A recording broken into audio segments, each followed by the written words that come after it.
Oke, Assalamualaikum warahmatullahi wabarakatuh. Kita mulai kelasnya. Silakan seperti biasa menyalakan kamera.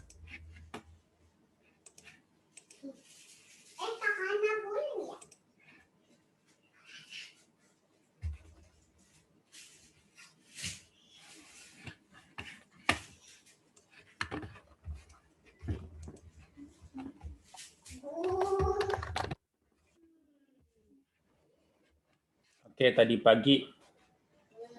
siang ya. Sebenarnya siang saya baru ikutan di vaksin yang kedua. Jadi mungkin agak-agak ngelantur takutnya nih.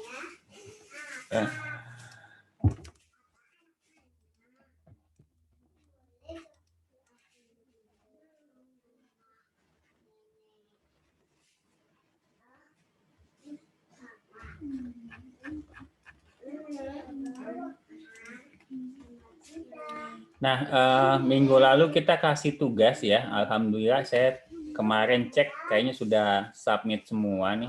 Alhamdulillah sudah submit semua.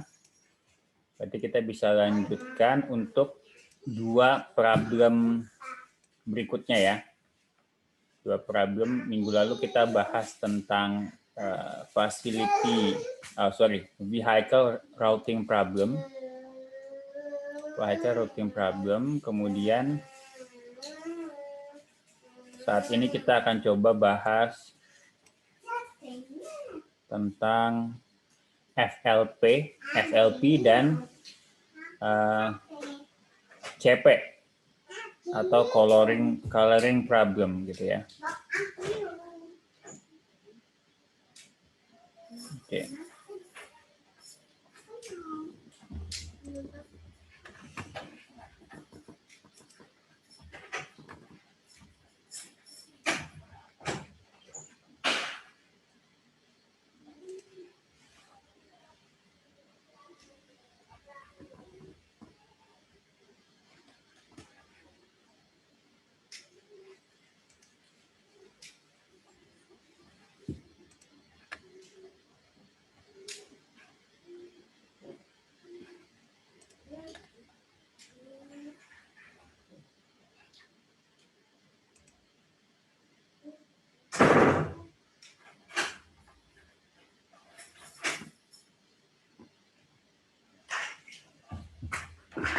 Sebentar kita coba cek ya. Kita coba cek kemudian kita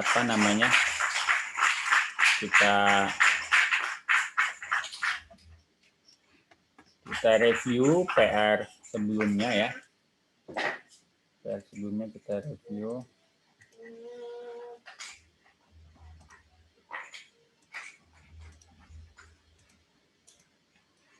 Oke.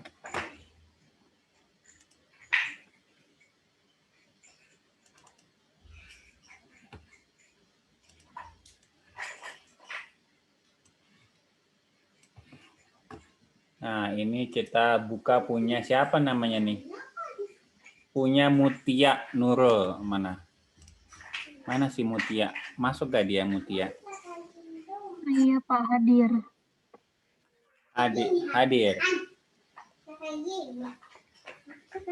Kenapa lo error kamera lo Mutia?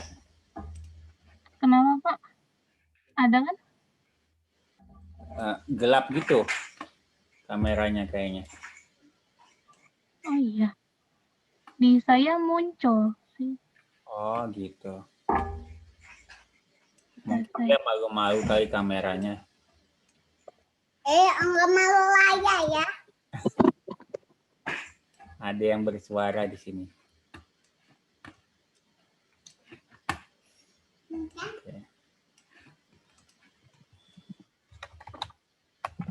Oke. Kita mulai ini karena punya Mutia, jadi kita nggak usah tanya Mutia ya. Kita mulai dari Hafiz Syauqi. Apa yang dimaksud dengan VRP Hafiz?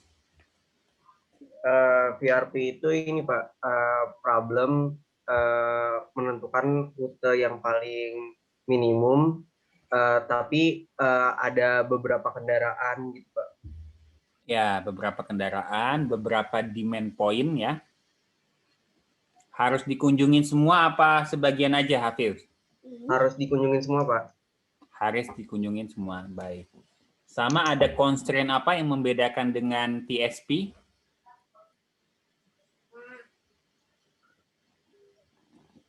Masih ingat ada constraint khusus yang membedakan dengan TSP adalah constraint apa? Kapasitas Pak. Ya, capacity ya, vehicle capacity. Contohnya apa nih? Give a real world example. Kalau saya kemarin pas jawab ini rute buat ini Pak, buat ngambil tempat sampah gitu Pak. Jadi truk sampah buat ngambil sampah. Ya, kita punya beberapa demand point berupa ini bukan nganter ya, biasanya PRP itu delivery tapi bisa juga pick up. Nah, ini pick up waste ya berarti. Dan truknya kan terbatas ya kapasitasnya. Iya Pak. Cakep. Kemudian nomor 2 Sakti Oktadewa. Ya, Pak. Nomor 2 Sakti, coba. Kalau misalnya kita ini kan rencananya akan merancang ya, merancang metode heuristik untuk VRT. Nah, gimana cara merancangnya adalah pertama kita identifikasi komponen-komponen ya. Nah, di sini komponennya ini tugasnya ini sebenarnya kita diminta untuk menentukan komponen-komponen dari penyelesaian metode penyelesaian problem. Nah, yang ditanya pertama input data nih, Sakti. Ya, Pak. Apa aja input datanya, Sakti? Gimana, Pak? Ya, input data, ini kelihatan nggak layar gua nih? Share screen. Kelihatan, Pak. Ya, nomor 2. What are the input data for VRP? Apa aja? Sama bentuknya apa tuh?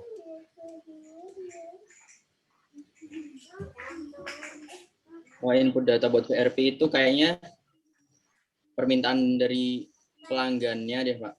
Kalau Ya. ini Ada terus data- biaya pengirimannya. Ada data-data yang perlu kita kumpulkan, Sakti. Apa aja? Ya, permintaan dari pelanggan ataupun titik-titik yang mau dituju, terus biaya pengirimannya, koordinat lokasinya, kapasitas kendaraan, sama jumlah kendaraannya, Pak. Ya, coba kita satu-satu ya. Jumlah kendaraan itu bentuknya apa? Real, integer, boolean, single number, vektor, matrix. Integer, Pak. Integer, jumlah kendaraan integer. Cakep ya. Kemudian apa lagi tadi? Jumlah permintaan. Jumlah permintaan. Oke, dia bentuknya apa? Demand itu. Permintaan juga real, Pak, jumlah permintaan. Bisa real, oke. Jadi kalau contohnya yang pengangkutan sampah di bisa real ya, 3,5 kilo, ada yang 1 kilo gitu. Lalu dia akan bentuknya seperti apa nih? Single number kah, vektor kah, matrix kah?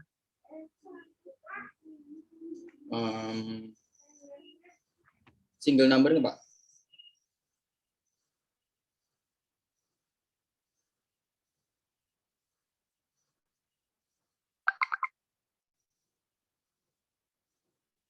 Gimana single number?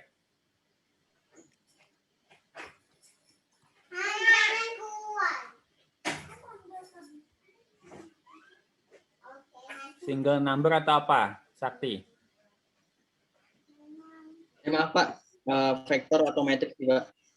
Ya, bentuknya vektor ya, karena demand untuk tiap-tiap customer itu bisa beda-beda.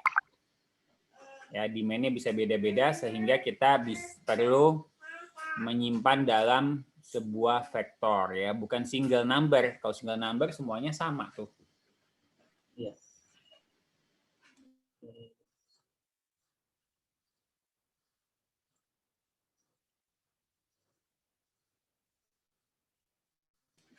Oke, kemudian tadi apa lagi? Koordinat ya? Iya. Koordinat itu bentuknya apa?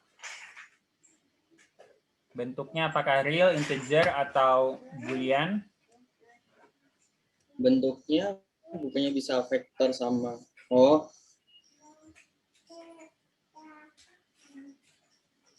kalau bentuknya di koordinat bukannya vektor atau matriks, Pak?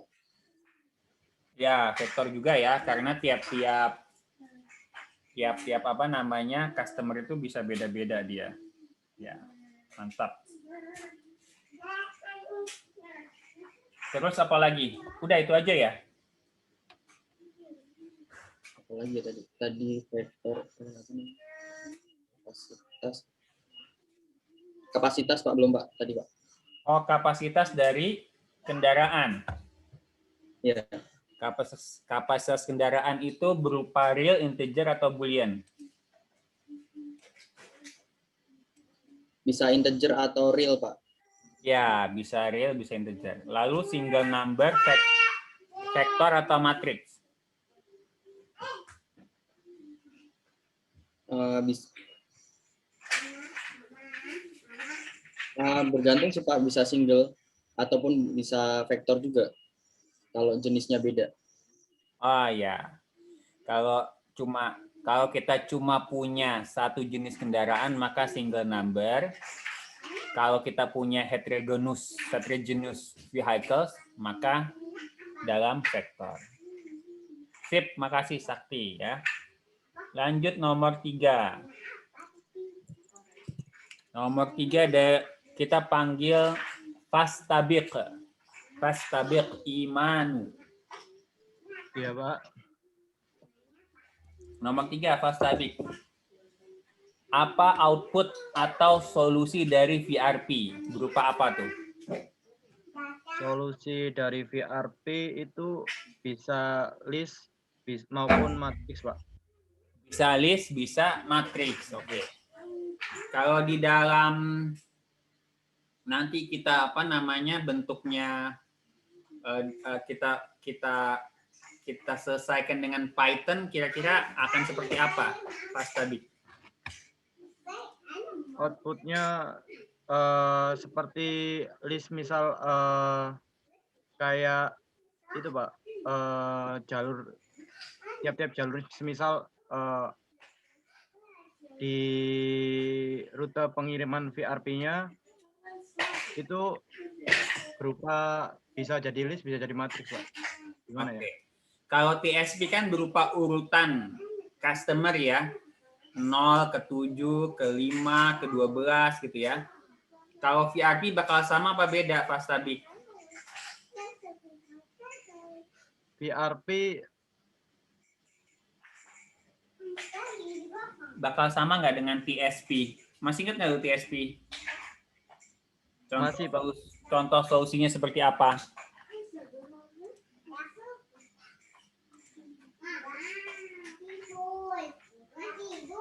Coba saya buka juga si Python ya.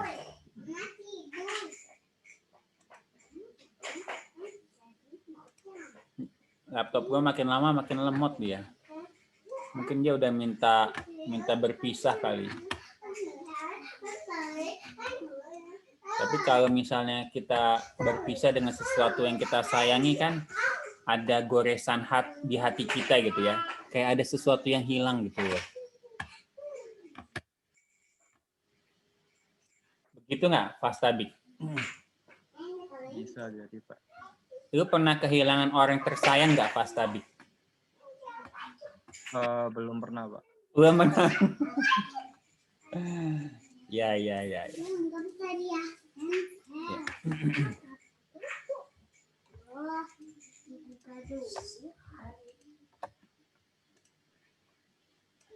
Ini di rumah gua lagi ramai ya. Jadi kalau lo dengar apa suara-suara bocah, mohon dimaklumi. Karena hidup tuh harus berwarna.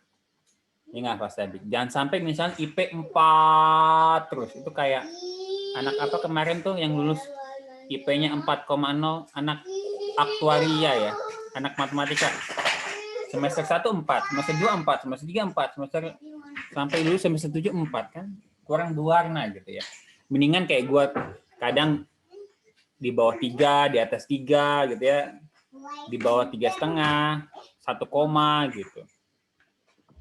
Ini Fastabik contoh dari solusinya ya, solusi dari si mana solusinya nih? Oh, di sini nih. Coba kita print aja solusinya. Nah, ini ada print solution sequence atau nearest neighbor ya.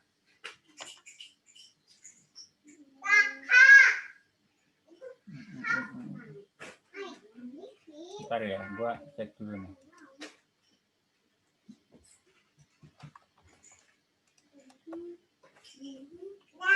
Ada return-nya nggak? Oh, ada nih ya. Oke.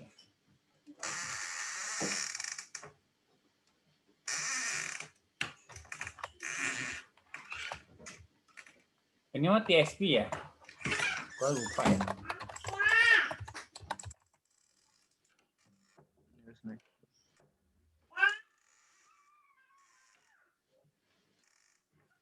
Nah, ini ada nearest neighbor solution. Print.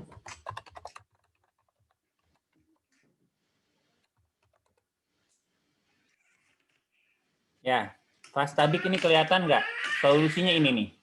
12, 6, 1, 20, 11. Jadi dia ini adalah solusi dari TSP ya. Mulai dari 12 kembali lagi ke 12. Gitu ya, mulai dari 12 kembali ke 12.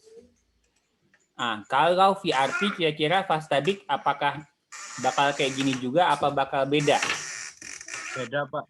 Karena ada beberapa constraint yang disampaikan sebelumnya, Pak. Ya, karena nanti kita punya constraint kapasitas ya. Kapasitas constraint. Jadi kalau di sini ini di sini ini semua customer itu dilayani oleh satu rute. Ya. Semua customer dilayani oleh satu rute. Nah, ini kalau misalnya kita mulai dari 0 misalnya ya.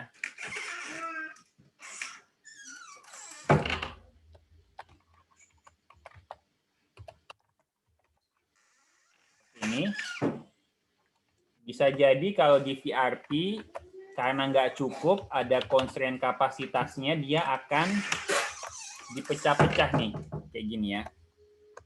Nah, satu baris ini adalah satu rute. Gitu. Ini misal aja contoh ya.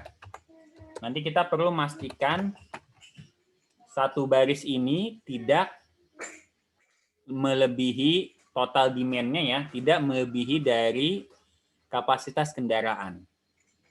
Gitu ya. Baris pertama, rute kedua, rute ketiga ya, dan rute keempat.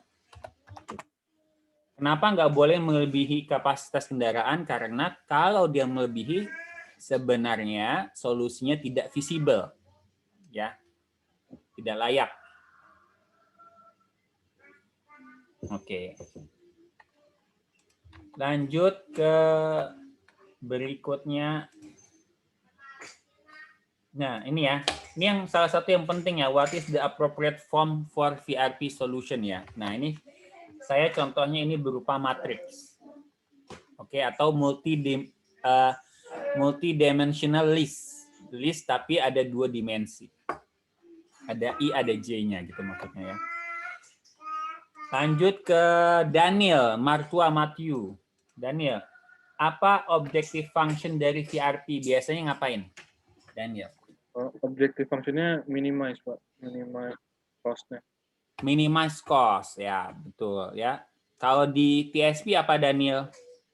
TSP juga minimize distance, Pak. Minimize total distance, betul. Nah, di VRP juga minimize total distance nih ya. Anda bisa lihat. Jadi ini solusi TSP. Nanti kita cek jarak ya dari 0 ke 17 berapa, lalu jarak dari 17 ke 12 berapa, jarak ke 12 ke 6 berapa, kita totalkan. Nah, itu adalah total jarak. Ya, nanti total jaraknya bisa kita ubah ke cost. Misalnya per kilometer berapa biayanya. Ada juga nanti ada, kalau misalnya kita ubah ke cost itu, kalau di VRP juga ini sama ya. Ya, 0 ke 17 berapa, 17 ke 12 berapa, 12 ke 6 berapa, ke 1 berapa, ke 0 berapa, jaraknya berapa kita total. Gitu. Cuma nanti ya bedanya dengan TSP ya mungkin kita ini karena ada beberapa baris ya. Jadi mungkin ada for-nya itu 2 kali nih. Ya, beda kalau di TSP for-nya kita bisa lihat ya kalau kita apa namanya? Kita hitung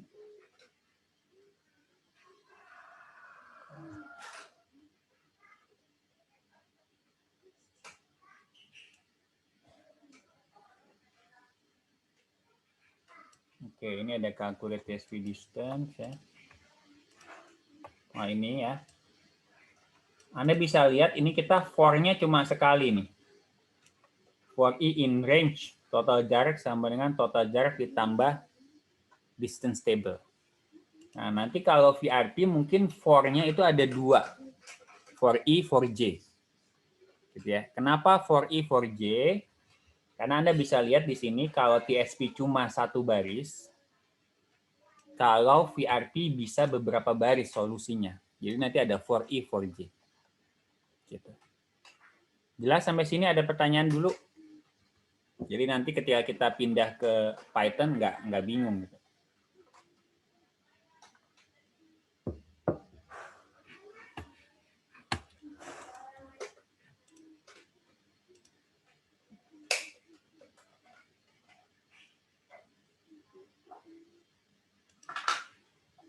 Oke. Lanjut ya. Lanjut ke oke. How we calculate the objective value of VRP solution? Tadi ada for-nya 2 kali ya. Nah, di sini ini udah bikin nih si Mutia nih. Create data model, green solution. Dev main. Ini kayak dia ngambil dari apa namanya? Dari kode orang kali ya. Ya, nanti nggak apa-apa kita pakai kode orang asal kita bisa paham ya. Asal kita paham nggak apa-apa. Lanjut pertanyaan nomor 4. Ke Daniel Chong. Chong gimana Chong? Pertanyaannya adalah kita diminta menggambarkan sebuah prosedur atau sebuah algoritma untuk membangkitkan sebuah solusi heuristik buat VRP. Gimana, Chong? Pertama, nentuin metodenya dulu, Pak. Antara swap atau random. Ya. Kita jangan pakai yang swap random dulu aja. Kan ada metode sweep. Masih ingat ya metode sweep? Ada metode juga cluster first, route second. Iya, Pak. Route first, kemudian cluster second. Ada juga nanti sebenarnya belum saya bahas ya metode namanya saving. Gitu. Atau metode juga kita bisa pakai juga nearest neighbor. Ya.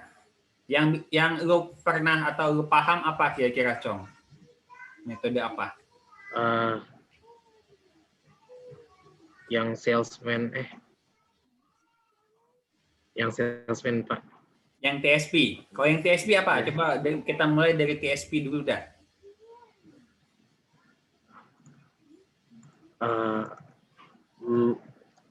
Lupa Pak, udah lupa. Nearest neighbor, masih ingat nggak lo nearest neighbor? Metode nearest neighbor, tetangga terdekat.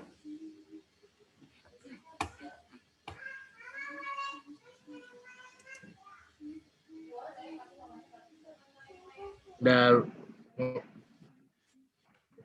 belakangan lupa, Pak. Belakangan lupa. Oke. Coba kita minta bantuan Farid. Gimana Farid? Iya, Pak. Lu masih ingat nggak metode heuristik buat TSP? Buat TSP. TSP dulu. Ini Pak, apa namanya? Nyari rute yang paling dekat. Nyari node yang paling dekat. Ya, itu tujuannya kita akan mencari rute yang paling dekat.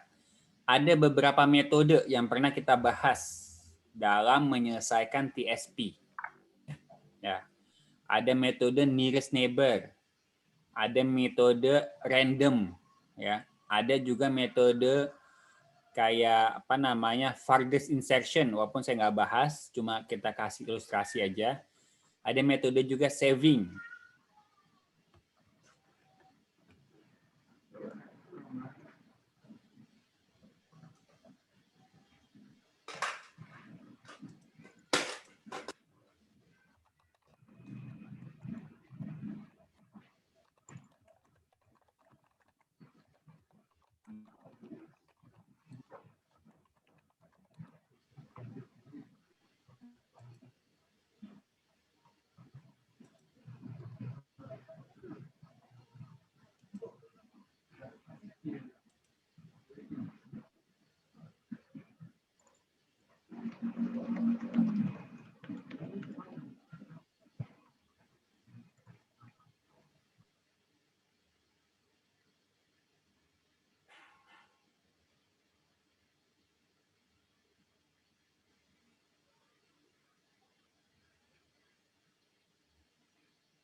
Ingat nggak Farid? Apa sama sekali ngeblank? Ingat Pak. Ingat Pak. Ingat, coba nggak apa-apa kita sambil diskusi sambil ingat-ingat gitu ya. Daripada kita ingat-ingat mantan, dengan kita ingat-ingat itu aja metode heuristik. Yang tadi metode TSP itu ada nearest neighbor, ada yang random, ada yang farthest insertion, ada yang terakhir itu saving. Iya, coba jelasin salah satu. Ya, jelasin metodenya kayak apa. Kalau misalnya yang random itu tuh kita kayak nge-random dari keseluruhan kota itu, Pak. Keseluruhan node-nya. Ya, jadi kita memilih node-node berikutnya yang akan dikunjungi secara random. Dari Dipo nih, kita berikutnya berapa? Mau 7, mau 10, mau 13, itu random. Jadi untuk node-node berikutnya juga kita pilih secara random. Tapi ada syaratnya, Farid. Ketika memilih itu ada syarat ya. Kayak misalnya lu kan nggak mungkin ketika memilih pasangan ada syaratnya. Syarat pertama, apa kira-kira Farid memilih pasangan? Syarat pertama. Syaratnya itu nggak boleh dikunjungi 2 kali. Iya. Ya betul. Setuju. Nggak boleh dikunjungi 2 kali. Ya, jadi ada metode random. Metode random dia ketika memilih node berikutnya nggak boleh dikunjungi 2 kali. Yang udah dipilih nggak boleh dipilih lagi. Oke. Terima kasih Farid. Lanjut ke Aulia. Aulia Sena. Siapa? Aulia, tadi si Farid tuh pura-pura nggak dengar pertanyaan gue. Kira-kira kalau syarat memilih pasangan syarat pertama apa, Aulia? Sama-sama suka, Pak. Sama-sama suka? Wah, Iya. berarti gue udah tahu mazhab lu nih apa nih. Kalau dari gue tau nggak, syaratnya apa syarat pertama? Syarat pertama itu adalah beda jenis kelamin, kalau menurut gue. Oh, benar, Pak. Benar. Itu setuju saya. Iya, oke. Tadi si Farid udah coba jelasin untuk metode random. Kalau metode tetangga terdekat nearest neighbor untuk TSP apa, Aulia? Masih ingat nggak lo? Gimana Pak? Metode nearest neighbor untuk TSP. Yang nggak boleh ada cinta segitiga itu bukan sih Pak? Masa cuma itunya doang dari awal?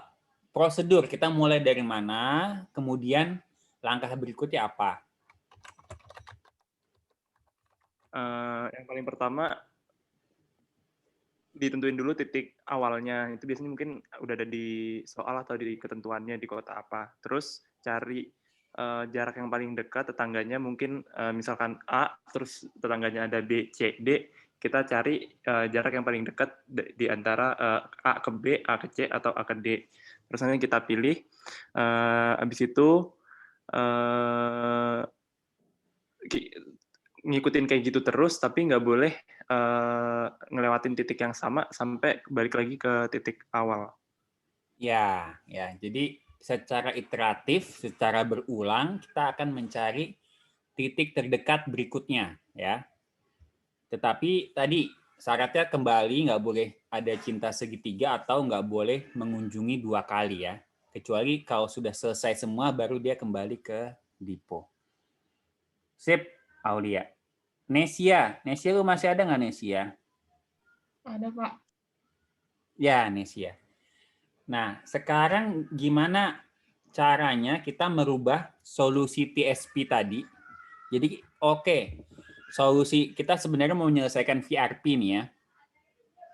Tapi kita ada metode untuk menyelesaikan TSP-nya. Nah, itu bisa kita ubah tuh, Nesia, tuh ya, dari solusi TSP ke solusi VRP.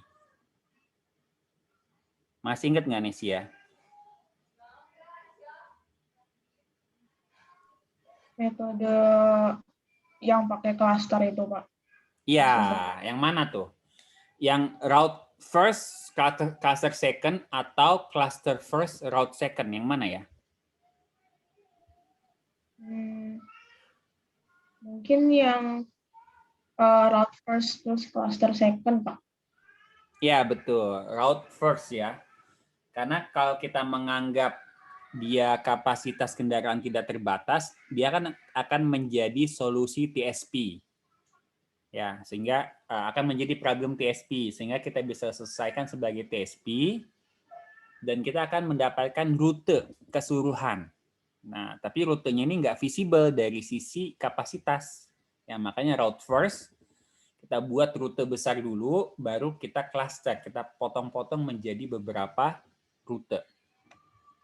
Ini juga contohnya tadi yang kita lakukan di sini ya. Ini kita punya solusi TSP, kemudian kita potong-potong menjadi 4 rute. Gimana cara motongnya? Adalah kita cek dengan kapasitasnya. Gitu ya. Jadi ini adalah route first, cluster second. Oke. Kinan. Iya, Pak. Lu ada di sini Kinan ya. Di kelas gue kemarin ada Kinan juga, tapi cowok. Beda ya. Kemarin gue tanya, lu saudara kembar atau pasangan gitu, tapi dia nggak mau ngaku. Bukan ya?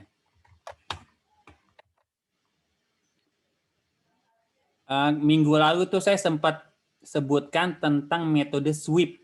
Metode apa ya? Metode sapu atau apa gitu ya. Lu bisa jelasin nggak metode sweep? Untuk VRP, Kinan. Metode sweep. Metode sapu. Kalau nggak salah dia cluster first ya. Route second termasuk. Atau ya bisa juga kita langsung sebut itu metode sweep aja. Itu yang metode yang searah jarum jam buat bikin cluster itu bukan, Pak? Iya, betul. Metode bisa searah, bisa berlawanan. Kenapa kira-kira metodenya disebut sweep? Menyebut metode sapu ya, Kinanti.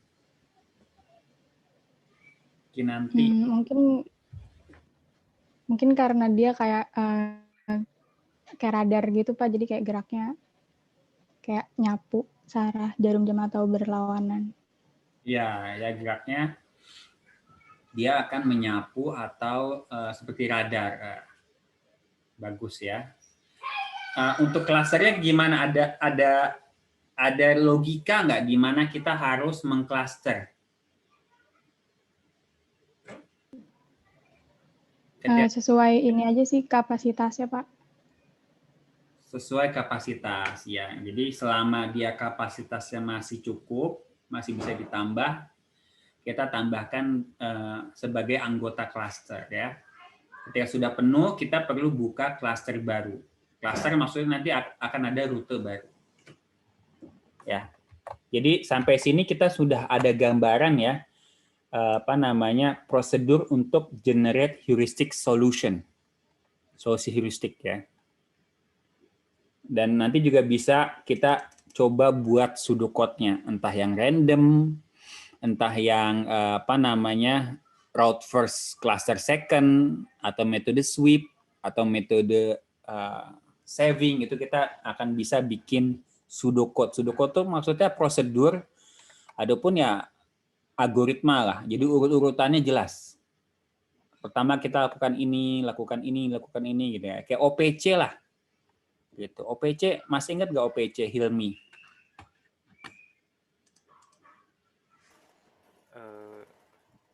Itu Pak. OPC kepanjangannya apa? Hilmi? OPC yang chart itu Pak. Iya, yang chart, betul. Oh, yang operation process ya. Operation process chart. Ya, operation process chart. Kan itu menggambarkan urut-urutan ya proses. Nah, sama. Pseudocode juga menggambarkan urut-urutan proses ya. Oke. Oke, ini sudah question number 4, number 5. Nah, ini ada namanya solusi tetangga. Ya, ini bukan nearest neighbor ya, nearest neighbor beda lagi.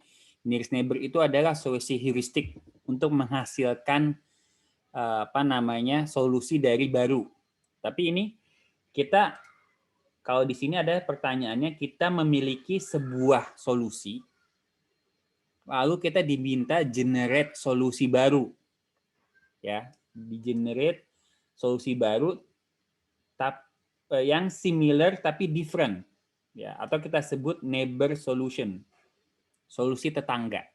Nah, gimana caranya kita panggil Anggono yang masih di kantor nih kayaknya?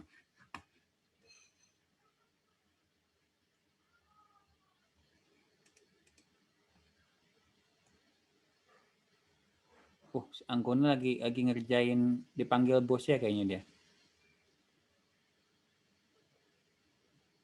Masih di mute apa gimana nih Anggono nih? Nggak ada suaranya. Iya Pak, bentar. Oh bentar, oke, kita geser dulu deh. Nanti dia diomelin bosnya, nanti gue yang repot lagi. Naufal, kita geser ke Naufal. Iya Pak. Gimana caranya kita mengenerate solusi tetangga? Pertama ditentuin dulu apa? Ini yang nearest neighbor ya Pak? Bukan nearest neighbor. Kita punya solusi, lalu kita mau ubah jadi solusi baru. Gitu. Mungkin pertama dibuat dulu klasternya Pak. Coba, kalau di TSP masih ingat nggak, Gu? TSP itu kita melakukannya pakai apa? Solusi tetangga. Atau saya mungkin belum pernah ngasih penjelasan, oh ini namanya solusi tetangga ya, gitu. Atau bisa jadi kesalahan di saya. Jadi kesalahan bukan di layar televisi Anda.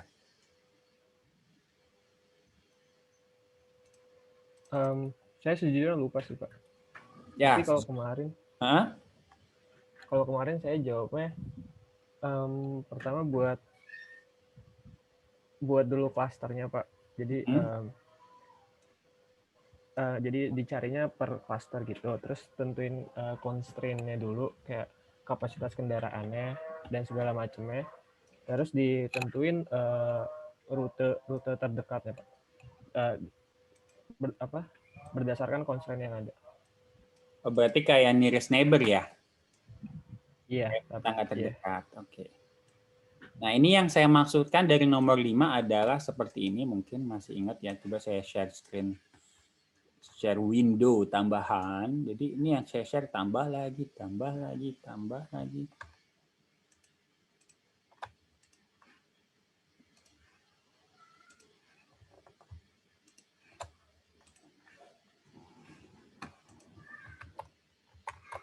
Oke, nah. Ini kelihatan, coba kita pindah ke Karina. Karina Sarinastiti. Iya, Pak. Nama lu tuh unik tuh. Terutama nama tengahnya, Sarinastiti. Itu kayak apa namanya? Ada pola atau rimanya gitu, Sarinastiti. Mungkin itu perenungan, orang tua lu merenung mungkin 3 hari 3 malam ya untuk menentukan tengahnya apa ini, Sarinastiti itu. Masih ingat nggak ini, Karina, yang template ini? Masih, Pak. Masih ya. Di sini kita bisa randomize kan, Karina ya? Iya, Pak. Lalu kita bisa ubah-ubah solusi ini ya dengan mengklik apa? Klik yang randomize, Pak. Ya, randomize itu akan merubah, itu beda banget. Oh iya. Tapi kalau kita klik yang ini, itu bedanya dikit, Karina. Ya, apa aja nih? Yang kayak mau ditukar gitu nggak sih, Pak? Misalnya kita mau tukar yang dari kota 18 sama kota 10 gitu. Ya, ya. Ini adalah yang kita sebut solusi tetangga. Jadi ketika kita melakukan swap, ya, misalnya ini seperti ini, coba kita randomize dulu, ya. Ini saya pindahin ke sebelah. Oke. Ini saya melakukan swap. Ini solusi awalnya ya. 12 ke 16, 2 dan seterusnya. Kemudian kita secara random kita swap. Nah, itu ya. Yang di swap adalah yang ditukar 11 dan 16. 11 dan 16. Tuh. Yang lainnya sama nih. Ini sama tuh. Ini sama juga. Ini juga sama. Cuma beda di 2 titik aja. Jadi ini adalah sebuah, kita bisa sebut yang ini adalah tetangga yang ini. Neighbor solution, ya. Solusi tetangga. Gitu. Jadi gimana caranya mengenerate solusi tetangga? Ya kita bisa yang basic ya, melakukan swap, melakukan insert, melakukan to-op. Gitu. Oke, coba kita panggil si Safira, Safira Anissa. Iya, Pak. Ini kita sebutnya operator local search ya. Operator local search, coba lu jelasin Safira ketiga operator ini, Safira. Kalau swap itu menukar berarti di sini satu kota dengan kota lainnya kayak gitu. Ya, swap itu kita menukar. Lalu yang insert? Kalau insert itu berarti memasukkan satu kota sebelum atau sudah kota yang lain. Gitu. Ya, memasukkan, kita menyisipkan ya. Jadi kalau misalnya Anda sedang punya hubungan, hati-hati ada yang menyisipkan di tengah tuh. Kalau nggak salah ada lagu apa tuh lagu yang orang Maluku ya. Boleh nggak kita main tengah atau apa gimana? Lu pernah dengar nggak, Safira? Nggak pernah, Pak. Oh, nggak pernah. Boleh nggak kita main tengah apa ya maksudnya? Ada cewek cantik atau cowok ganteng gitu. Coba kita tanya Mutia Nurul. Lu pernah dengar nggak lagu itu? Nggak pernah, Pak. Oh, nggak pernah. Oke. Berarti ini anaknya rajin semua ya. Semua tuh mikirin mata kuliah semua gitu, nggak pernah buka-buka Instagram, Facebook atau TikTok atau apa gitu kayaknya. Oke, ini ada lagi to-op. To-op itu kita membalik ataupun membalik urutan lah. Nah, coba Brian. Iya, Pak. Ya, Brian. Nah, tadi kan kita sudah bisa mengenerate neighbor solution buat TSP. Ya, buat TSP. Tapi pertanyaannya di sini, Brian, gimana caranya kita mengenerate neighbor solution dari VRP? Ya. Nah, ini kalau tadi kan ini TSP nih. Oh, tuker aja, Pak. 11 ini tuker sama 10. Misalnya, gitu. Kalau di VRP kira-kira gimana, Brian? Kalau di VRP mungkin secara garis besar tuker klasternya kali ya, Pak. Tuker cluster, maksudnya gimana? Jadi satu titik. Satu cluster ini kita tukar dengan jadi di bawah dia. Gini. Bukan gitu sih, Pak. Mungkin lebih ke kayak satu titik di klaster yang pertama ditukar sama titik lain di klaster berikutnya atau secara random gitu, Pak. Ya, bisa ya. Jadi titik ini kita tukar misalnya dengan titik ya dengan mana 19 misalnya ya, 17 dengan 19. Itu bisa kita lakukan. Oke, Pak. Jadi pakai mekanisme tadi sama swap, insert, juga to op. Ya, jadi operasi-operasi dasar tadi itu bisa kita apply juga di VRP dan nanti juga problem-problem yang lain. Gitu. Makanya penting tadi harus paham insert to apa, swap to apa, to op to apa, nanti applicable-nya banyak. Ya, walaupun nggak setiap problem bisa kita apply ya. Nah, kalau untuk VRP ada namanya operator yang intra, mungkin saya sebut intra operation ya, sama inter operation atau intra cluster lah kita sebut, atau intra route. Nah, ya, inter route. Jadi ada yang bekerja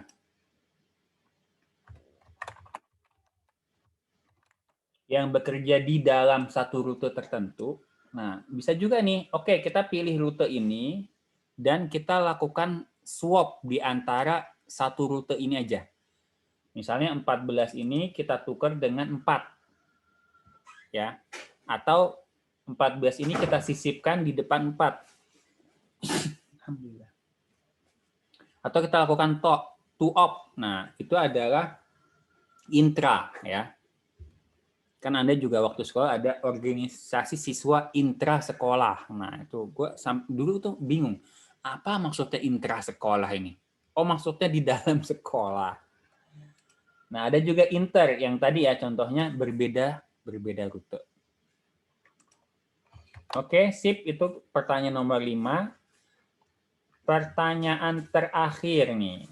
Gimana caranya atau apa constraint dari VRP dan gimana kita yakin, gimana kita percaya, gimana kita beriman bahwa kita tidak melanggar constraint.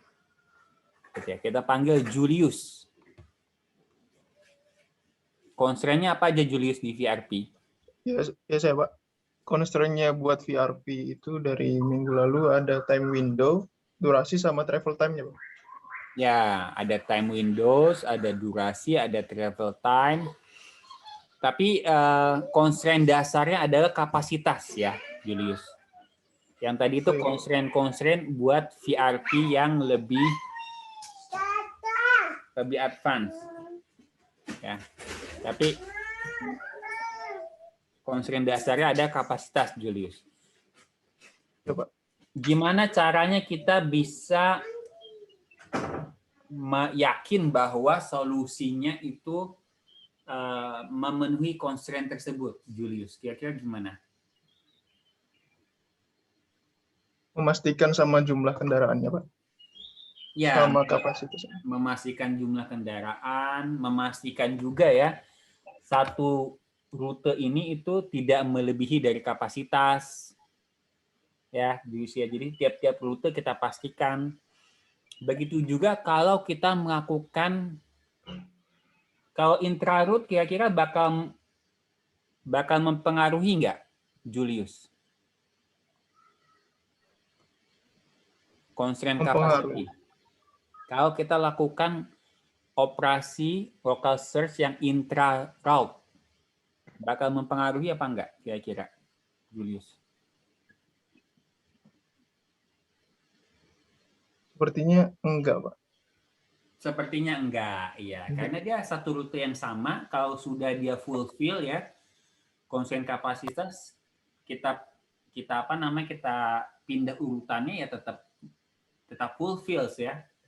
Karena kan total demand yang dilayani rutenya itu enggak berubah. Ya. Nah, ini yang mungkin perlu dicek adalah inter-route ya. Inter-route itu ketika kita melakukan swap atau insert atau to op, nah itu di situ kita perlu cek tuh. Kita perlu cek swapnya valid atau enggak. Gitu. Kalau enggak valid karena dia akan mengakibatkan kita meng-violate constraint, jadi kita urung melakukannya. Ya. Kita urung melakukannya, itu bahasa apa? Urung, kita mengurung, tapi kita urung melakukannya. Itu bahasanya kayak bahasa pujangga gitu ya. Oke, dari PR ini ada pertanyaan. Oke, jadi saya harap Anda coba pahami pertanyaan-pertanyaan ini gitu ya, karena ini akan membantu kita dalam merancang ya solusi yang lumayan oke untuk menyelesaikan VRT. Gitu ya. Nah, kita sendiri sebenarnya telah melakukan ke-6 tadi itu dengan persoalan TSP nih. Ya input data, output, generate random solution, ya, generate nearest neighbor, walaupun kita belum generate neighbor solution ya, belum. Nanti mungkin minggu depan kita akan coba selesaikan dengan Python. Ada pertanyaan? Nggak ada? Aman? Kalau aman kita break dulu 5 menit. Oke? Baru juga mulai udah break aja. Belum bahas materi udah break aja.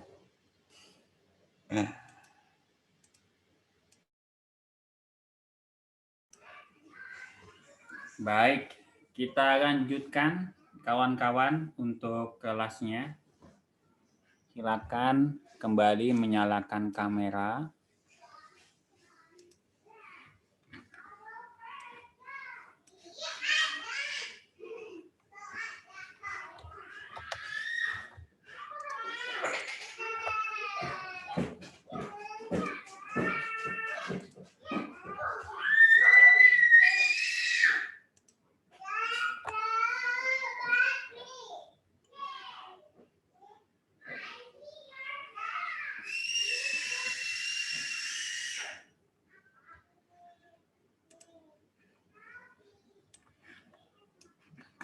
Oke, nah hari ini kita akan lanjutkan dengan pembahasan 2 problem lagi ya. 2 problem, yang pertama adalah facility location.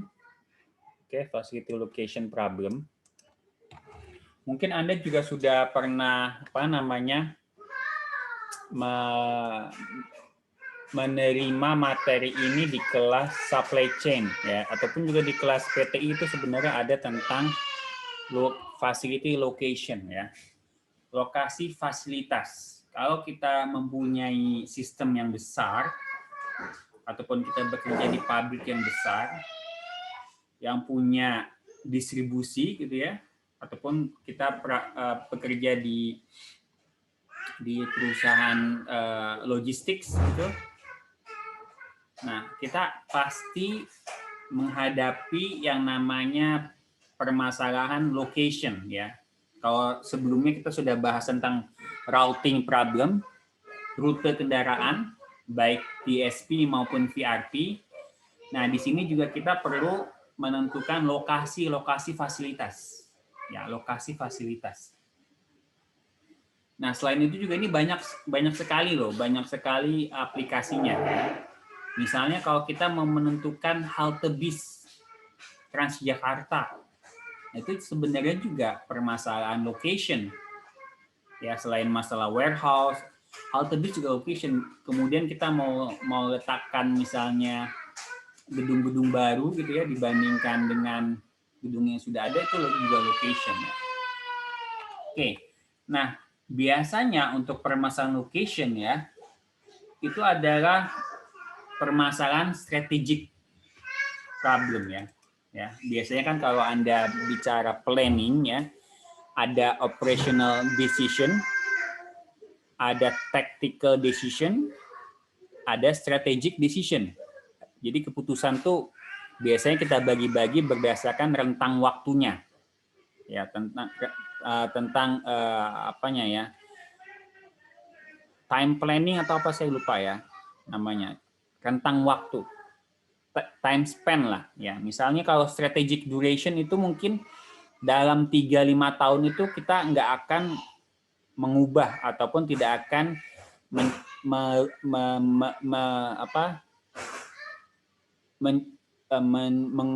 menjawab pertanyaan ini ya, strategic. Kayak misal, kita bikin warehouse di Semarang, atau kita bikin warehouse misalnya di Palembang, itu nggak tiap tahun kita ganti, nggak tiap bulan kita ganti. Ya, itu karena strategic decision. Keputusan yang punya time span itu agak panjang. Long range ya, long range planning. Ada juga yang keputusannya lebih pendek, tactical. Kayak misalnya apa? Misalnya jumlah kendaraan. Oke, kita sudah tentukan nih, kita akan bangun warehouse di Palembang. Nah, kita butuh kendaraan berapa? Nah, itu biasanya tactical tuh. Karena dia bisa tahun ini kita punya 20, tahun depan kita punya 25 misalnya. Itu tactical. Time span-nya lebih rendah. Nah, yang routing yang kemarin, yang minggu-minggu kemarin kita bahas, yang TSP maupun VRP itu kita bisa anggap sebagai dia operational decision, keputusan operasional yang kita lakukan tiap hari, tiap minggu, gitu ya, tiap bulan ya. Nah, location decision itu adalah keputusan strategik, ya. Biasanya pakai center of gravity. Kalau kita punya 1.000 customer di Jakarta, kira-kira kita mau bangun warehouse di mana? Oke, biasanya kita akan gunakan center of gravity. Ya, center of gravity itu apa ya? Jelas dari namanya itu titik tengah, titik beratnya di mana nih? Gitu. Kalau misalnya kita punya customer-nya di Jakarta Pusat, ya 80% di Jakarta Pusat misalnya, adalah lebih masuk akal kalau kita memang warehouse-nya di Jakarta Pusat. Jangan warehouse-nya di Bogor misalnya. Kecuali nanti ada pertimbangan lainnya, misalnya pertimbangan lainnya, kalau kita punya warehouse di Jakarta Pusat terlalu mahal, nah itu lain lagi. Tapi kalau dari sisi kita cuma melihat transportation cost, ya kita customer kita di Jakarta Pusat, ya kita taruh facility kita atau warehouse kita di Jakarta Pusat. Nah, itu center of gravity, titik pusat ya, metode titik pusat. Nah, nanti akan ada metode-metode lain yang lebih advance. Kenapa? Karena kita punya constraint tambahan. Ya, kalau Anda nggak punya constraint, ya kita pakai center of gravity. Gitu. Ya, kalau misalnya kita lihat nih, kita mau bikin warehouse baru di Jawa Tengah. Oke, Jawa Tengah itu yang paling tengah mana nih? Yang paling tengah. Oke, kayaknya mungkin di Solo dia. Dia nggak di utara, nggak di selatan banget, tengah-tengah lah gitu. Center of gravity kayak gitu ya. Tapi bisa jadi ada constraint lain. Nah, makanya nanti kita perlu bahas di heuristik. Kita lihat dulu ya contohnya di sini untuk facility location. Nah, ini contoh-contohnya amusement park, kemudian distribution center ya, kayak IKEA baru buka lagi di Bandung, farmasi, termasuk ada mahasiswa saya juga lagi coba cari halte-halte Transjakarta itu mana yang masih kosong. Gitu. Ini mungkin pertanyaannya adalah kita mau membantu atau memaksa ya, dengan memaksa dalam tanda kutip, memaksa penduduk itu menggunakan public transportation, menggunakan MRT, menggunakan Transjakarta ya, atau public transportation lah. Tapi kita perlu sediakan halte ataupun stasiun yang dekat dengan perumahan penduduk. Nah, itu kita bisa pakai location tuh. Ada titik mana nih titik-titik yang perlu kita tambahin haltenya atau kita tambahin stasiun. Nah, itu juga termasuk adalah facility location. Oke. Nah, kenapa kita perlu mempertimbangkan facility location? Ya, tidak sembarangan. Tadi saya bicara tentang cost, kita juga ada bicara revenue, gitu ya.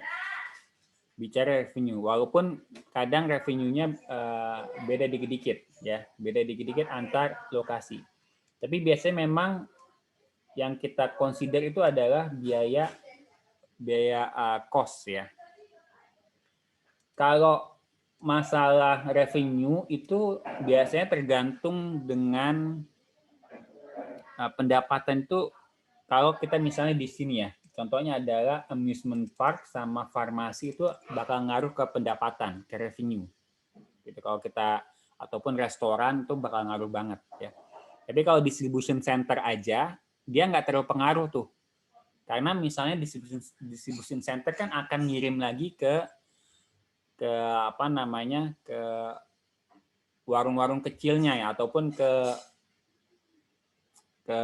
retailernya gitu ya. Jadi yang ngaruh tuh lokasi retailernya ya, tapi lokasi dari warehouse-nya nggak terlalu berpengaruh.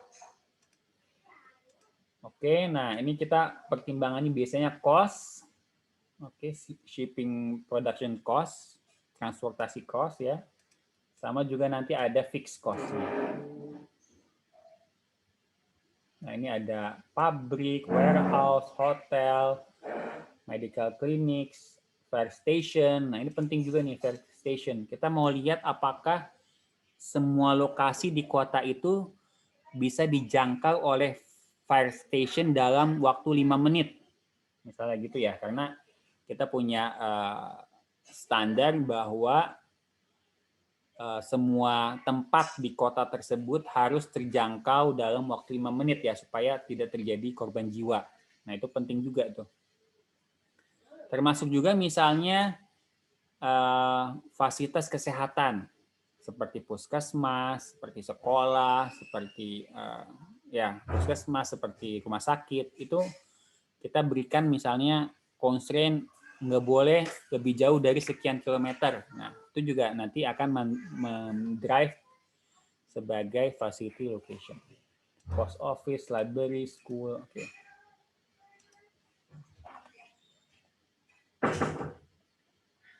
Nah, ini biasanya ya pertanyaan-pertanyaan ini akan ditanyakan gitu. Jadi beberapa tahun yang lalu tuh tim kita sebenarnya pernah merancang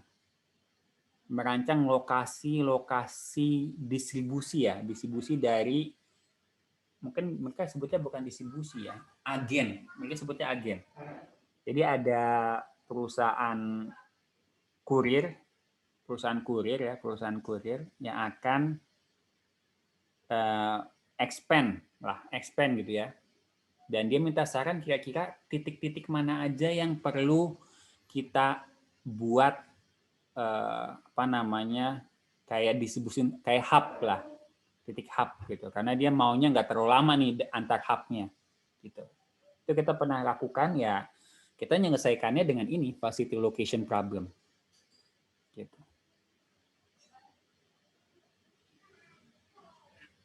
Pertanyaannya adalah opening new one, closing, expanding gitu. Nah, ini biasanya kalau location problem yang kita tertarik itu adalah where should they be located? Di mana sih lokasi yang paling bagus? Nah, ini biasanya yang belajar cuma anak-anak TI nih, atau memang dipelajari juga di buku SCM ya, di mana lokasinya, tapi dia nggak terlalu praktikal. Kalau di TI itu bisa dimasukin constraint kapasitas atau constraint jarak ya. Tadi soal constraint jarak, fire station nggak boleh lebih dari 5 menit. Atau constraint kapasitas. Ini kalau kita sewa ruko, dia cuma bisa kapasitasnya dalam sehari itu melayani 500 paket misalnya. Nah, itu ada constraint kapasitas tuh.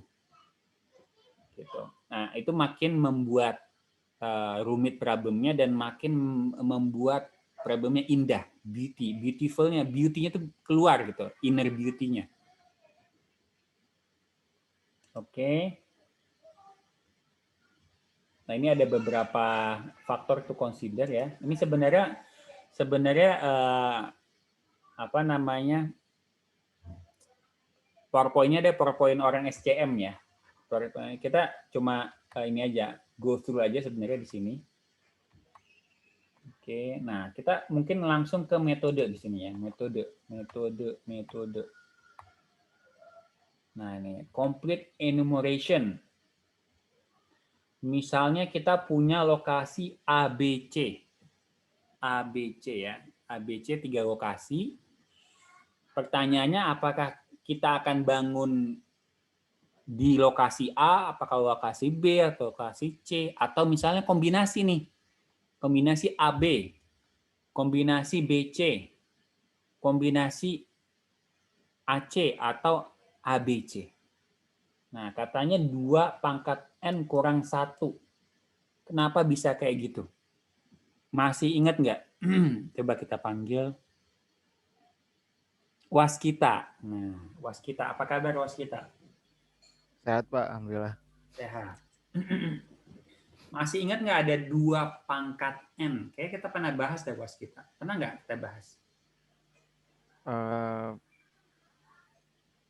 Pernah kayaknya Pak. Ada hubungannya dengan himpunan Waskita. Lebih spesifik lagi himpunan bagian.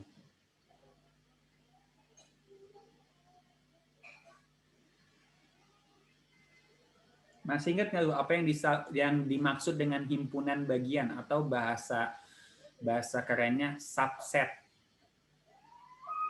Waskita? Enggak Pak kalau itu Pak. Himpunan bagian dulu pernah dipelajari nggak di waktu SD atau TK? Pernah. Pernah ya? Iya. Tapi agak lupa lu. Tahu, jadi kayak misalkan ada suatu himpunan isinya A, B, C, D berapa gitu misalkan. Sampai E. Nah, terus kalau misalkan himpunan bagian dari himpunan tadi, misalkan sebut aja himpunan A. Berarti B, C, D itu termasuk himpunan bagian dari himpunan A yang isinya B, C, D, E. Gitu sih, Pak. Ya, itu ya himpunan bagian. Nah, kalau suatu himpunan punya anggota N, ya tadi kalau si Waskita bilangnya adalah A, B, C, D, E. Ya, A, B, C, D, E. Berarti ada 5 anggota, 5 elemen, ya, 5 members dari set tersebut. Maka jumlah himpunan bagian yang bisa dibentuk adalah 2 pangkat N. Kalau ada 5, nanti Anda akan bisa cari himpunan bagiannya sebanyak 2 pangkat N atau 2 pangkat 5 atau 32. Jadi nanti ada yang A sendiri, A, B, A sendiri, B sendiri, C sendiri, D sendiri, E sendiri. Ada yang AB, AC, AD gitu ya. Jadi Anda akan hitung dengan 2 pangkat N. Dari mana 2 pangkat N? Sebenarnya 2 pangkat N dari Boolean. 1, 0. Member ini masuk atau enggak nih ke dalam himpunan bagian, atau masuk atau enggak? Yes atau no? Ke dalam member himpunan bagian, gitu aja sebenarnya. Nah, kenapa di sini kurang 1? Ini dikurang 1 adalah dikurangi dengan, kalau Anda masih ingat himpunan bagian itu ada namanya himpunan kosong. Empty set ya. Jadi himpunan kosong itu termasuk salah satu himpunan bagiannya, dan itu kita buang ya. Oke, jadi 2 pangkat N kurang 1. Jadi kalau kita punya ABC, maka kemungkinannya adalah 2 pangkat N kurang 1. Apakah Anda mau bangun di A aja, atau di B aja, di C aja, atau gabungan nih, AB, AC, BC, atau di tiga-tiganya ABC. Gitu. Nah, kalau Anda pikirkan ini kan cuma 3 ya, 3 titik ya. Kita pernah waktu bikin studi itu kita cek semua kelurahan yang ada di Jakarta dan sekitarnya. Ya, Jakarta dan sekitarnya itu kalau nggak salah ada, saya lupa 200 atau 500. Ya. Kalau kita pakai complete enumeration, 2 pangkat 500 itu ada berapa banyak kemungkinan gitu ya. Nah, jadi untuk problem yang size-nya kecil itu mungkin masih visible ya, masih visible. Tapi untuk problem yang size-nya besar nggak visible. Makanya ada metode lain, misalnya ada vector rating ya, dikasih rating sebenarnya kayak AHP gitu ya, itu pakai rating. Ada juga yang pakai center of gravity. Nah, center of gravity. Jadi tinggal kita cari aja yang tengah-tengahnya mana nih, rata-rata gitu ya. Tinggal sum x dibagi sum x dibagi n lah. X ini koordinat ya. Koordinat tengahnya mana nih? Yang x. Koordinat yang y-nya mana? Yang y-nya mana rata-ratanya gitu ya. Tapi di sini kasih weight-nya V, kasih V volume ya. Kenapa logikanya dikasih weight volume? Karena dia akan mencoba mencari lokasi yang agak dekat ke customer yang punya demand tinggi. Gitu ya. Jadi selain dia jarak, dia juga kasih weight. Oke nih, customer ini nih lokasinya ada di Depok nih misalnya. Yang lain ada di Jakarta Pusat, tapi customer Depok ini dia 90%. Oke, lebih baik kita menentukan lokasinya dekat-dekat customer yang utama itu. Kayak gitu ya. Jadi ada bobot lah kayak gitu. Sampai sini ada pertanyaan mungkin? Nah, ini contohnya kalau kita lihat seperti ini, ya cari tengah-tengahnya mungkin di sini ya. Di sini, tapi ini belum di weight ya, belum dikasih bobot. Tapi kalau kita lihat ini bobotnya Chicago sama Atlanta yang paling besar, Chicago sama Atlanta, mungkin agak geser lagi ke sini. Jadi tadinya di sini kalau berdasarkan lokasi aja, kemudian ada weight volume, dia akan geser lagi ke sini. Mungkin di sini. Nah, solusinya, coba kita lihat. Jadinya 66, oke ya. Tadi ya pas ya di sini geser gitu. Oke, ada pertanyaan?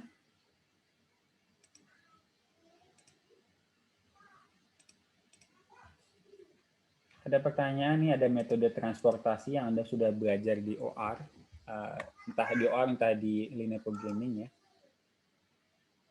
Nah, ini kita lanjut ke slide berikutnya.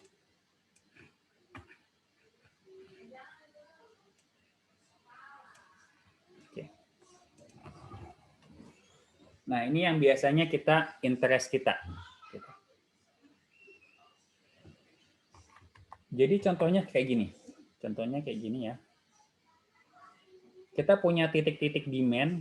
Ini dilambangkan dengan 1, 2, 3, 4, 5, 6, 7, 8, 9, 10. Kayak gitu. Dan masing-masing ini ada jaraknya. 1 ke 25, 2 ke 12, 9 gitu ya. 2 ke 3, 8, dan seterusnya. Udah. Kalau center of gravity, dia cuma akan memilih salah satu. Gitu. Tapi biasanya itu kita diminta memilih beberapa. Gitu. Jadi facility location hub location problem itu biasanya dia bukan monogami, dia biasanya poligami. Jadi yang menentukan titik-titiknya beberapa gitu. Jadi dia nggak akan misalnya, oke, kita akan tentukan titik distribusi di Jakarta. Untuk daerah Semarang atau daerah Purwakarta atau daerah Cirebon, daerah Serang, Palembang akan kita kirim langsung dari Jakarta. Gitu. Masuk akal nggak kira-kira? Kita panggil Andrew Tanujaya. Kira-kira masuk akal nggak kalau kita melayani semua daerah di Indonesia dengan satu titik aja?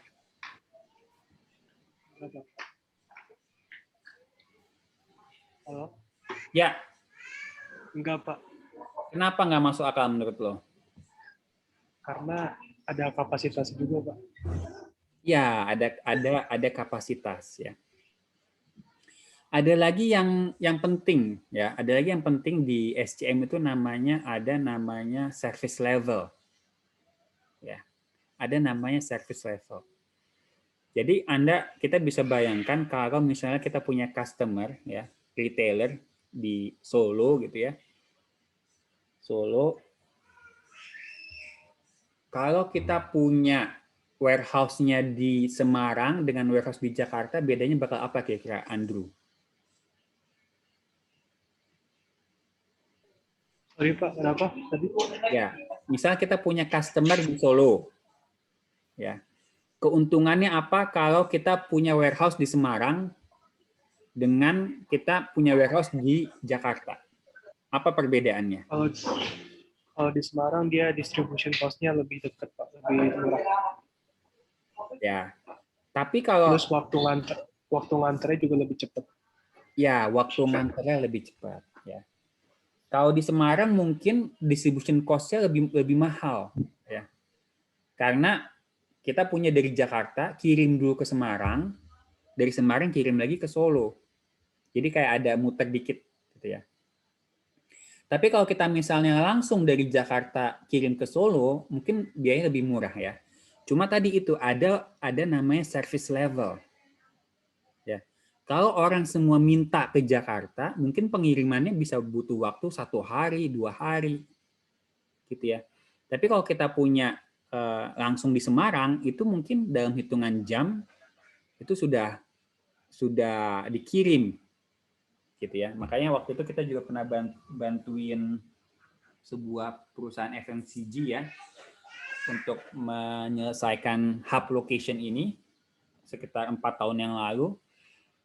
Itu dia punya policy, punya kebijakan bahwa setiap permintaan customer itu akan kita layani dalam 1 hari. Jadi mau di Lombok, mau di Medan, mau di apa, dia berjanji ke customer-nya, lu minta besok nyampe. Gitu. Nah itu nggak mungkin dengan satu warehouse terpusat di Jakarta. Tapi kita harus punya warehouse di daerah, ya, karena dia akan melayani tiap-tiap daerah tersebut. Oke, nah makanya ada hub location problem yang penting sekali dalam SCM. Dan itu bakal gunanya banyak banget ya. Tadi kita sudah bahas kayak misalnya fare station, kayak apa gitu. Nah, ini juga contohnya sama. Ada beberapa model nih. Ada set covering location problem. Set covering location problem. Ya. Ini cuma mengcover. Oke. Minimal titik-titik customer-nya itu di-cover oleh titik distribusi ya, titik hub-nya. Misalnya 7 di-cover oleh 5, 8 ini di-cover lewat 5 juga misalnya, tapi lewat 7 gitu, kayak gitu. Nah, ini set covering problem. Ada namanya maksimal covering location problem, ditambahin maksimal. Maksimal maksudnya apa? Maksudnya adalah jumlah ini adalah constraint kapasitas ya, constraint kapasitas. Maksudnya adalah satu hub ini cuma bisa melayani 4 customer. Oke, kalau kita misalnya 5 ini berarti dia cuma melayani 3, 4, 6, 7 dan termasuk dirinya sendiri. Ya. Kemudian kita bisa bikin lagi 12, melayani 11, 1, 2. Kita assign lagi 10, melayani 9 dan 8. Nah, ini ada constraint ya, ininya nih yang bawah nih. Jumlah X sama dengan P. Ya, maksimal. Oke. Ada lagi P-center. Ya, P-center ini kayak apa? Gravity ya. Tadi yang gravity center. Center gravity method mirip juga. Tapi dia tambahin apa namanya? Jarak. Ya. Jarak. Jadi ini adalah sebenarnya mirip dengan tadi center of gravity method, cuma kita bisa punya beberapa warehouse. Kalau tadi kan center of gravity cuma satu, sama juga kita punya constraint dari customer ya, kapasitas. Oke, ada pertanyaan nggak nih? Mungkin agak apa namanya muak ataupun mau muntah gitu kan? Aduh, saya ngeliat angka apa namanya tulisan-tulisan cacing nggak jelas ini kayaknya mau muntah kayaknya nih. Coba kita panggil si Eugene, masih ada nggak Eugene? Ada, Pak. Ada. Lo merasa mual nggak? Ya, cukup pusing, Pak. Cukup pusing. Gimana kalau kita kasih yang ini?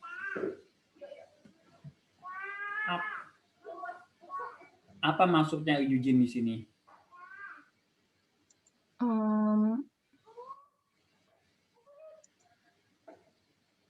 Nggak jelas ya? Ini ada min, ada sigma, ada H, ada C, ada Y. Ini apa lagi? Ada I, elemen I, J, elemen N. Nah. Jadi nggak jelas ya? Oke.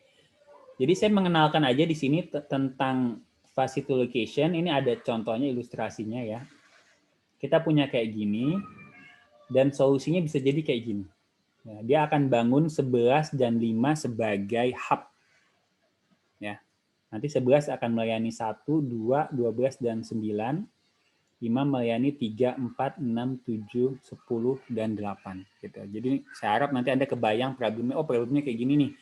Dari sekian titik kita akan menentukan mana yang akan menjadi hub dan mana yang akan dilayani oleh hub-hub tersebut. Dan setiap customer harus bisa dilayani oleh hub.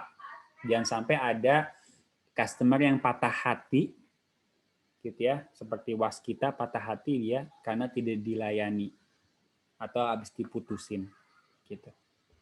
Sampai sini ada pertanyaan tentang facility location. Kita nanti akan coba desain metode untuk menyelesaikan facility location. Ya. Di kelas ini kan kelasnya masih panjang ya.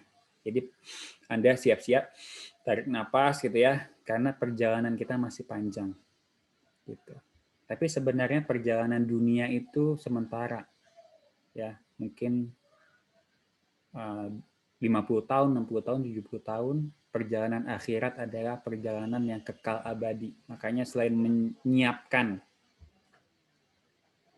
perbekalan kita di dunia, juga kita siapkan perbekalan di akhirat. Ada pertanyaan untuk facility location? Pusing?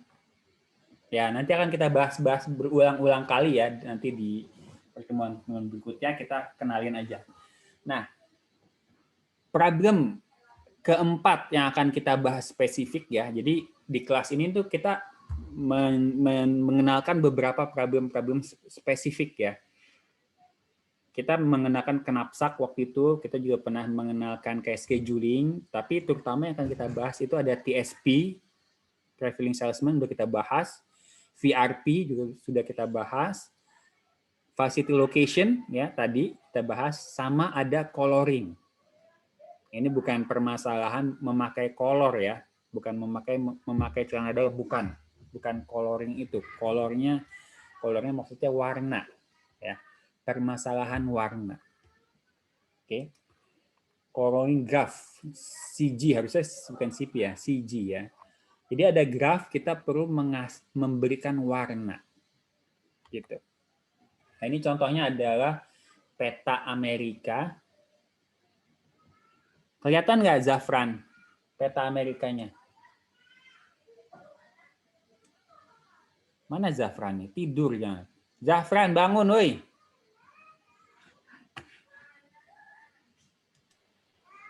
Kelihatan nggak Zafran?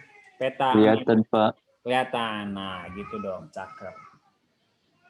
Kira-kira kalau di sini mainland ini ada berapa negara bagian nih? Masih inget nggak lo? Mainland. Di sini ada berapa negara bagian? Ada yang nyambung-nyambung, ada yang pisah, Alaska pisah ya. 20 ada nggak kira-kira Zafran? Kayaknya ada deh, Pak, Amerika. Ada. Nah, oke. Nah, coloring graph ini adalah permasalahan untuk mewarnai, ya, mengasih warna untuk kalau di kita provinsi, kalau di sana state, negara bagian ya. Jadi provinsi itu sebisa mungkin diwarnai dengan warna berbeda. Kenapa kira-kira Zafran? Apakah karena pilihan partai berbeda atau gimana? Kenapa? Membedakan daerahnya nggak sih, Pak, salah satu alasannya? Untuk apa? Membedakan perbatasan tiap regionalnya itu. Ya, untuk membedakan daerahnya. Kira-kira kalau kita warnain semuanya hijau, bakal kelihatan nggak? Enggak, Pak. Nggak kelihatan. Sulit ya. Mungkin kalaupun kita gambar garis mungkin kelihatan, tapi dari sini sudah lebih kelihatan nih. Sama juga ya, biasanya negara bagian ataupun provinsi yang bertetangga itu tidak kita warnai dengan warna yang sama. Misalnya sama-sama, ini apa nih, Oklahoma ya, Oklahoma sama Texas sama-sama warna hijau. Biasanya nggak gitu. Biasanya dia warnanya berbeda. Ya, supaya apa? Supaya kelihatan dia adalah negara bagian berbeda.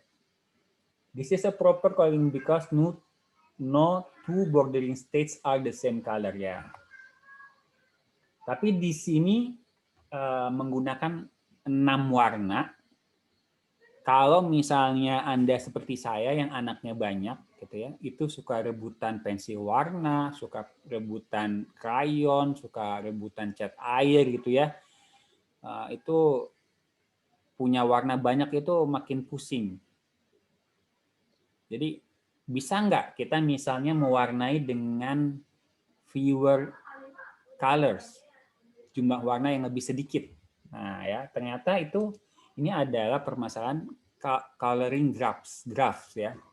Jadi nanti kita akan ada teoremanya yang sudah dibuktikan bahwa kita bisa mewarnai peta itu dengan kurang dari 6 warna. Nanti Anda bisa cari teoremanya, kemudian proof-nya gitu ya. Nah, kalau kita gunakan 2 warna ya, kayaknya oke, misalnya Pennsylvania biru, lalu New York merah. Karena dia berbatasan, nggak mungkin diwarnai dengan warna yang sama. Oke. Kemudian ada New Jersey. New Jersey itu nggak mungkin biru atau merah nih. Kita perlu warna ketiga. Nah, Pak Komar, maaf Pak. Di saya sih slide-nya masih PowerPoint, Pak. Iya, PowerPoint, betul. Ada warnanya nggak? Nggak ada, Pak. Masih yang tadi. Ini judul Yang facilitation, Pak. PT2, Pak. Oh, kok bisa gitu sih?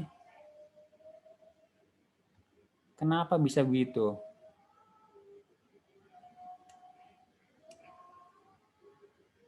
Siapa yang mensabotase nih? Kinanti kayaknya mensabotase ya.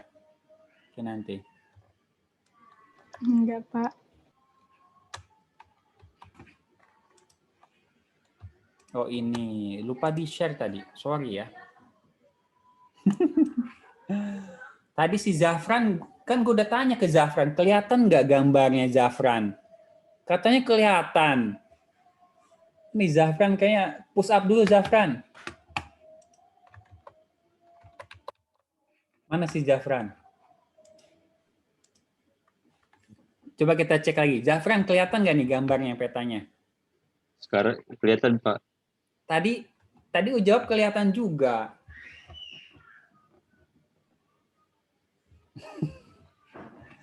Ya, oke. Ada kesalahan teknis ya. Nah, di sini adalah peta Amerika ya. Ini warnanya berbeda-beda dan kita bisa mewarnai ini ya seperti ini. Ini menggunakan 6 warna, tapi bisa kita ternyata menggunakan warna yang lebih sedikit ya. Tadi saya cerita bahwa karena bocah saya banyak rebutan, gimana kalau masing-masing bocah kita kasih warna-warna yang berbeda gitu, supaya nanti kantong saya nggak jebol. Ya, nanti beli pensil warna lagi, beli krayon lagi, patah lah, habis lah, bleber lah gitu ya. Nah ini contohnya kita ada 3 ini ya, New York, Pennsylvania, sama New Jersey. Ini nggak mungkin diwarnai oleh satu warna yang sama. Nggak mungkin juga diwarnai oleh 2 warna saja. Ya, nggak mungkin diwarnai oleh 2 warna saja.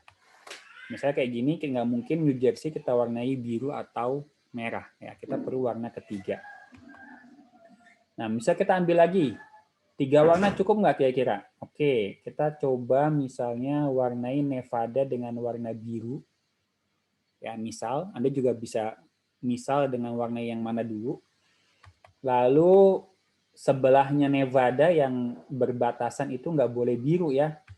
Misalnya kita kasih warna hijau, di California. Nah, untuk Oregon sama Arizona nggak mungkin hijau, nggak mungkin biru. Kita perlu warna ketiga. Oke, seperti ini. Nah, ini bacanya gimana? Idaho atau Idaho? Gue juga nggak tahu. Kalau Idaho, Pak. Idaho, oke. Ya, Idaho ini nggak boleh merah, nggak boleh biru, tapi boleh hijau. Ya, karena dia nggak berbatasan dengan California. Seperti itu. Ya. Sama si Utah juga nggak boleh merah, nggak boleh biru, tapi boleh hijau. Ya, tapi nggak boleh sama nih Idaho sama Utah, karena dia berbatasan.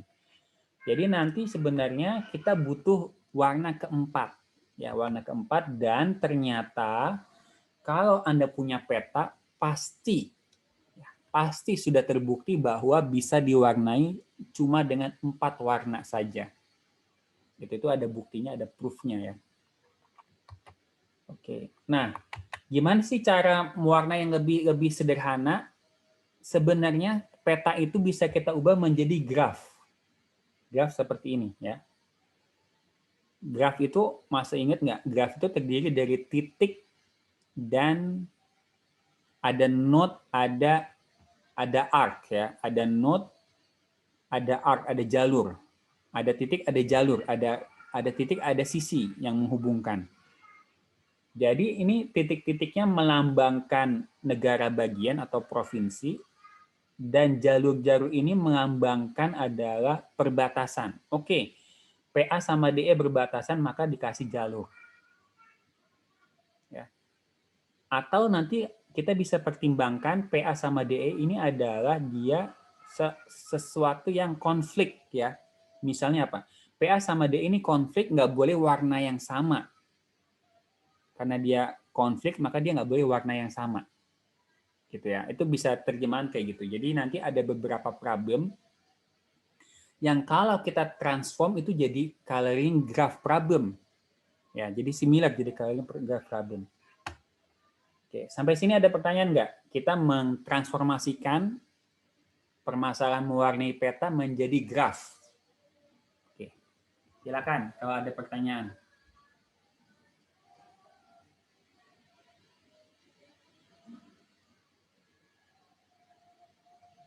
Ada pertanyaan? Gimana caranya? Coba kita cek. Melisa Andaru. Melisa sudah paham belum bagaimana kita merubah permasalahan peta tadi menjadi graph coloring problem? Masih setengah paham sih, Pak. Setengah paham. Oke. Coba kalau di graf ini kan nih hasilnya graf ini ya. Ini ada titik sama garis. Titik-titiknya apa sama garis-garisnya apa? Kira-kira Melisa. Titik-titiknya negara-negaranya. Terus kalau garis-garisnya itu penghubung antar negaranya. Ya, perbatasan ya. Kalau misalnya dia berbatasan, maka kita kasih garis ya. Ini si ME sama VT ini dia tidak berbatasan langsung nih, ya. Makanya tidak ada garis langsung. Gitu. Anda bisa lihat ini ME sama VT. Gua nggak tahu ME itu apa, VT itu apa ya. PA kayaknya kan ini ya. Pennsylvania ya, New Jersey, New York ya. Nah ini apa gitu, gue nggak tahu. Jadi kalau dia berbatasan langsung dikasih garis, kalau tidak berbatasan langsung dia tidak dikasih garis. Gitu. Nah nanti sama nih, ketika kita mau menyelesaikan permasalahan warnanya sama ya, seperti ini misalnya ya. Nah, kita pakai greedy misalnya. Kita kasih si CT dengan warna pertama biru misalnya. Sehingga setiap daerah yang berbatasan dengan CT ini nggak boleh dikasih warna biru nih. NY nggak boleh, MA nggak boleh, RI nggak boleh. Gitu ya. Sama ya. Misalnya kita warnain yang si DE dulu. Oke, ini DE karena dia agak jauh dan tidak berbatasan langsung, kita warnai dengan warna biru. Kayak gitu ya. ME misalnya kita warnai juga dengan biru. Nah, gitu. Oke. Yang nempel sama CT nih MA. Oke, kita kasih warna kedua, warnanya hijau, misalnya seperti ini ya. Nah, si NH ini nggak bisa kita warnai biru karena apa namanya? Ada hubungan dengan ME dan juga ada hubungan dengan MA, nggak bisa warnai hijau. Kayak gitu. Nah, ini NJ misalnya dan seterusnya. Nah, ini kita berhasil dengan 4 warna. Oke, sampai sini ada pertanyaan. Ini adalah greedy approach ya, greedy approach. Ada pertanyaan nggak kira-kira untuk coloring graph? Jelas? Gampang? Sederhana ya? Nah, ternyata ada penerapan lain nih yang nggak kalah menarik ya, penerapan lain. Misalnya scheduling. Kita punya ada acara dan kita punya beberapa ruangan. Misalnya atau kita menjadwalkan ruangan kuliah atau menjadwalkan ujian. Ya, atau menjadwalkan ruangan ya. Ada beberapa event yang perlu kita jadwalkan ke beberapa ruangan ya. Kita bisa gunakan ruangan ya selama waktunya tidak overlap. Oke, nah ini kalau tadi kan ada perbatasan ya, contoh coloring perbatasan. Nah, ini adalah di contoh scheduling ada overlap. Nah, kalau overlap itu artinya kita bisa gambarkan garis, ada konflik ya. Contohnya mana nih? Coba yang ruangan yang event A ini dia berapa namanya? Beroverlap dengan event apa aja? Coba kita panggil si kembali lagi ke atas. Fastabik. Coba dilihat Fastabik. A ini jam 3 sore sampai jam 4 sore, dia ada irisan nggak dengan yang lain?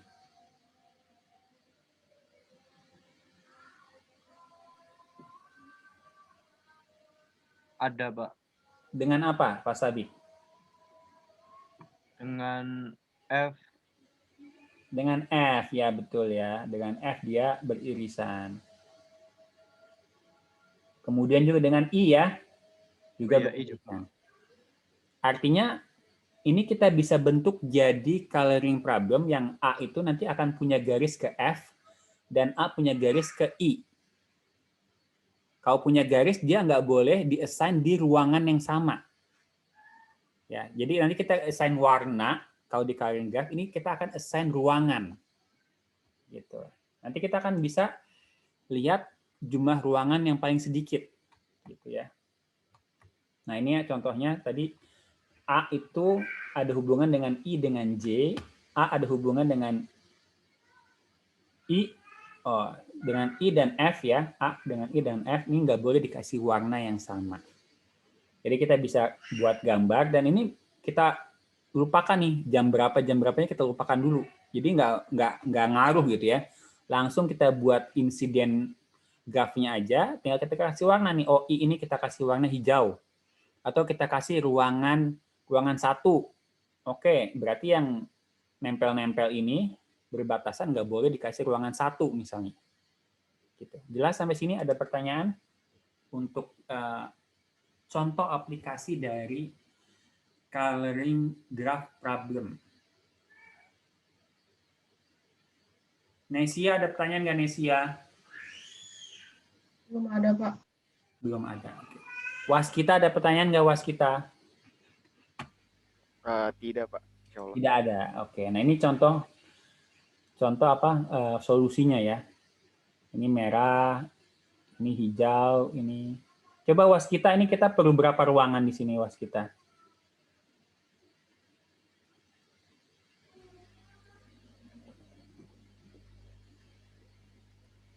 Perlu 4, Pak. Ya, kita cuma perlu 4 ruangan untuk menjadwalkan 10 event ini ya. Nah, nanti yang ruangan oranye ini oranye apa kuning ya? Anggap aja oranye ya. Oranye ini akan diisi oleh E, F, G, dan H. E itu dipakai jam 1 sampai jam 2, F-nya jam 3 sampai jam 4, G-nya jam 4 sampai jam 6, H-nya jam 7 sampai jam 9. Nanti bisa kita terjemahkan kembali ke persoalan awal. Baik, itu kira-kira hari ini. Saya yakin Anda gembira sekali dengan materi kita hari ini. Oke, kita akan coba formulasikan problem-problem yang kita bahas ini ya dengan komponen-komponennya. Kemudian kita akan coba nanti di kelas ini juga coba gimana kita bikin codingnya dengan Python. Sampai sini, sampai jumpa lagi. Assalamualaikum warahmatullahi wabarakatuh. Waalaikumsalam warahmatullahi wabarakatuh. Terima kasih, Pak. Terima kasih banyak, Pak. Terima kasih, Pak.